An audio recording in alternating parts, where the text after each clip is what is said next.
Good afternoon. Yeah, I'm gonna just hold the camera. I know it's gonna be jiggling all over the place. I don't care. I want to get the right angle so you don't see a bunch of nostrils and see that distortion. It's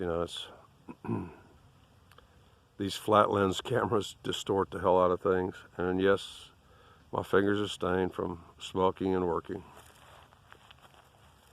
And as my cousin Kent says when he opens his videos, by the way, if you want to see him, I'll leave the details down below. He's produced a pretty good body of work, but he's stopped because he's got so many evil people following him. Anyway, actually almost all of his subscribers. And he's run off another 100 subscribers because they were a bunch of hippy dippies that didn't want to learn science. They just wanted to talk about dope.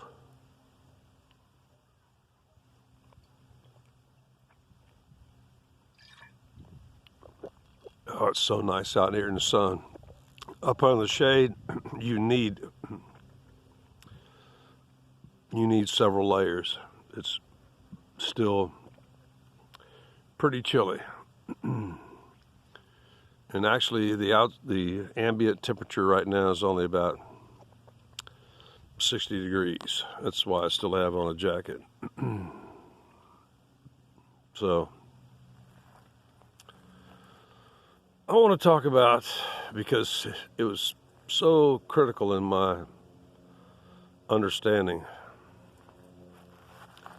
I'd already been to DC and seen the fact that people don't make eye contact. What a weird culture that is. And so my next stop was Manhattan. And I quickly found out that, oh no,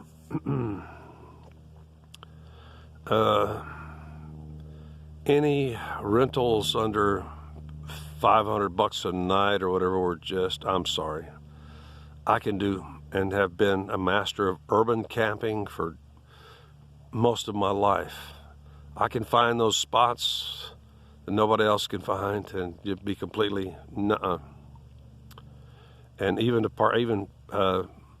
rent a space in New Jersey to park my truck, not in Manhattan. So when I got to Manhattan, finally, as a mature man in 1988, I found out that all that TV bullshit and all that movie bullshit about New Yorkers being these really feisty, contrarian, belligerent people were totally untrue. Later on, I figured out that those people that were like at the heart of movies like Fort Apache, The Bronx, and Serpico, which actually my cousin Kent took down more crooked cops and judges than Frank Serpico and never got his face shot off because he's smarter than Frank Serpico. But I quickly realized that what I've been told about New York was just New Yorkers, just like Englishmen. They love to bluster and feint and all this stuff. They'll make feint, but they really don't want to toe it up. And it's just, most of it's a bunch of malarkey. It's Hollywood malarkey. The few tens of thousands that were really, truly evil there had moved off to LA and San Francisco, which is a provable fact. When I got to Manhattan, I found it delightful. I found New Yorkers in all 5 boroughs, which I traveled through day and night, 24/7, in the month or so that I was there. And even got to free accommodations by a rare Suba Jew from Iran who was gay, but he was very, because I used to give everybody a chance to talk to me, because that's how you find out about life. If you close yourself off to people that have a story to tell, and this is a guy who suffered a brutal rape and migration through Middle East and Europe, and fought hard to, and eventually was forced to suck hard to get to New York City. He was the night manager of about a 25-story apartment building, 30-story apartment building, and he gave me the whole top, and he knew that I would always be out before the owner came in the morning. But I found the people of New York City to be delightful, despite what you people say and what there's only, let's put it like this, in real current political terms, there's only a few thousand Robert De Niro, off-the-wall, violent, fascistic liberals in New York and stuff. There's a lot of liberals there who are kind of confused, like the Jews and stuff like that, the Hasidim who typically vote, Democrat, but they're learning not to do that. But I had a wonderful time. The Rose Planetarium, all the Lincoln Center, and stuff like that. It was just, and even it was, if I could describe like my first camp setting, where am I at? I'm already at 6 minutes. My first camp setting was at the north end of Riverside Park, where there's a cluster of trees. There's an underpass under the highway, the road, and stuff like that. But there's a perfect place to camp. And the guys that were resetting the paving stones, et cetera, like that, had left out like 100-foot hose with a spray nozzle on the end. So in the morning, I would just go down there and open it up and go into my tent, spray myself off, step outside, turn up my tent, drain out put on fresh clothing. I looked just like I had already learned a decade or two earlier how to travel how to travel better than Eurotrash, because they usually dress trashy. And most people take me when I'm traveling by backpack as just intelligent, well-educated Eurotrash and better dressed than any Eurotrash. And one night there, because I speak and understand Spanish, under that underpass, or in times past and future, like little old ladies who used to cover themselves with an umbrella were stabbed and raped in their late 80s and stuff like that. I heard a guy one night was screaming like, "Si, si, soy tu puto." I heard him get a smackdown from the dominant Latino male and admit that, he was his whore and would do anything oral or anal for him. In the wee hours, I just went back to sleep. But it gave me a chance in just a month to cover all of the 5 boroughs of New York City, go to great places like the Rose Planetarium, which shouldn't be missed, etc. It's best in the world. It's got the best Zeiss opticals, etc. And it really gave me a chance to see that as long as you carry yourself right and you're not some little tiny punk, because most of the people in New England are tiny people who have been malnourished because their parents didn't know any better. They're all, usually whenever I go up into the Northeast, I'm a foot to a foot and a half taller than every other Northeasterner. It not only gives me a good vantage point as far as, militarily, but it also makes me a target because they can spot me and they become jealous and envious and go for the trophy bull. But my experiences were really good.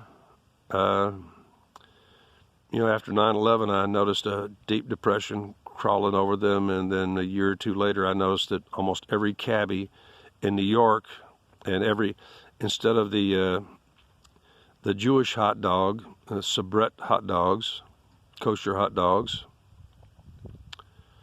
which are beef, not pork. Sabret only makes pork products now, I think. Actually, probably my last visit to New York City and Manhattan, you know, by the time I got there and stuff like that, I was starving. I was around downtown, and all the hot dog vendors were Arabic, Muslims. And I said halal is the same as kosher, because actually, if you understand Hebrew, the Hebrew word for kosher, sounds like, at least in Neo-Hebrew, sounds like halal. So I walked up to them, and they could tell I was a ZZ Top, 2-foot long, bearded, Jew wearing a skull cap. They could tell I wasn't, and I had blue eyes, if you can't tell that. And I asked one of these Arabs I said, give me a hot dog and a soda or whatever and stuff like that. And he just froze up, almost shit his pants. He just pretended like I wasn't there. And I was, the nearest decent restaurant was more than a mile or so away. I just didn't want to. And even that was a fast food, non-kosher restaurant. When he's supposed to be selling material that's supposed to be kosher. So that was like my last time in Manhattan.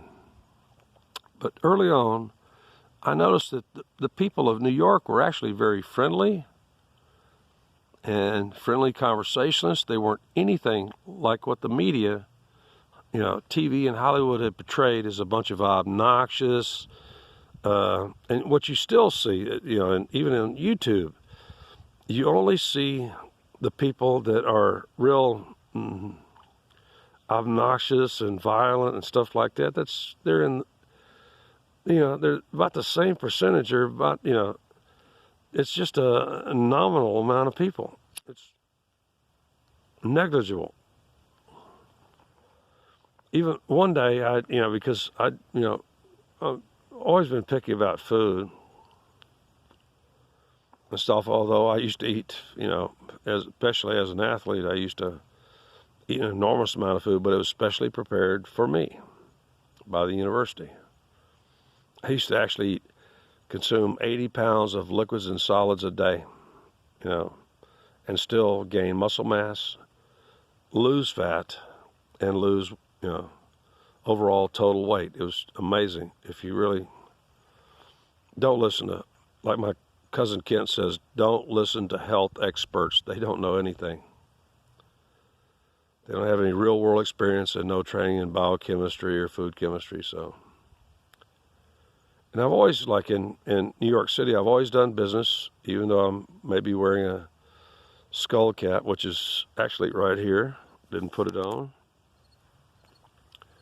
And I've got less than 3 minutes to, actually that's another jacket. One day I had gotten some pimento cheese and some kosher hot dogs at a local store in central Midtown Manhattan on the west side. And I sat down because that was probably going to be my only meal of the day, because most of my life I've been very slender, only had very little appetite. And this little old lady from Germany sat down, and we struck up a conversation, and come to find out, her name was the same as mine. It was just a variant of my cousin Kent and mine. It's the same name. And she even, she started telling me why she was going to leave Manhattan was because that was her one bad experience, was that on a winter night, or winter day, I should say, she was crossing a crosswalk and slipped and fell and broke her hip at age 80.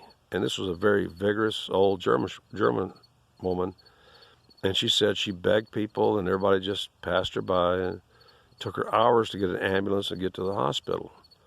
And she had already bought her a return ticket to Germany after spending 15, 18 years in Manhattan.